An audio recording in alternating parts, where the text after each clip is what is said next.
ঢাকার ধামরাই উপজেলার বিস্তীর্ণ এলাকা জুড়ে এখন হলুদের সমারোহ। সরিষা ফুলের রূপ ও গন্ধে মাতোয়ারা চারিদিক। প্রতি বছরের মতো এবারও সরিষা ক্ষেত থেকে মধু সংগ্রহ করতে ব্যস্ত সময় পার করছেন মৌখামারিরা। প্রতিনিধি মোস্তাফিজুর রহমান বকুলের তথ্য ছবিতে বিস্তারিত জানাচ্ছেন আনোয়ার রাজ।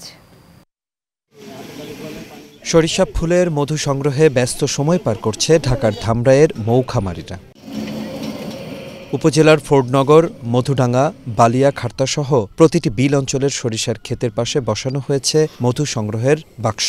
মধু সংগ্রহের পাশাপাশি খামারিরা সরাসরি খামার থেকে মধু বিক্রিও শুরু করেন। সরিষা ক্ষেত ঘিরে লাভের স্বপ্ন বুনছেন কৃষক ও মৌখামারিরা।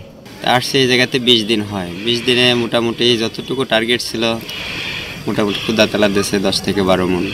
সরিষা ফুলের মধ্যে অনেক ভালো হয় সেটা জানছি, এই জন্য আর কি গতবার নিয়েছি, এবার আর কি নিব। এইখানকার মধু আমি খেয়ে দেখছি যে অনেক ভালো। এর আগের বারও নিয়েছি, এইবারও আসছি নেওয়ার জন্য। যতটুকু আমি আইসা জানতে পারলাম যে এখানকার মধুর মানটা খুব গুণগত মান খুব ভালো।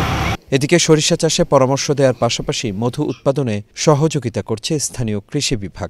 যেহেতু মধু পাচ্ছেন, সাথে হচ্ছে সরিষার আবাদটাও বেশি হয়েছে, সরিষাও পাচ্ছি, ভোজ্য তেল আর এক দিক থেকে মেডিসিনাল মধু পাচ্ছি। কৃষকদের মধ্যে অনেক সময় ধারণা থাকে যে মৌমাছির মাধ্যমে মনে হয় তার ফুলের সমস্যা হবে, সরিষার সমস্যা হবে, অথচ এটা সমস্যা হয় না, বরং মৌমাছি প্রাকৃতিকভাবে ফুলগুলোকে আর নিরাপদ করে দেয় এবং সরিষার আবাদটা এবং উৎপাদনটা অনেক বেশি বাড়ায় দেয়। এবার উপজেলায় মধু সংগ্রহে প্রায় 1000 বাক্স বসানো হয়েছে সরিষা ক্ষেতে।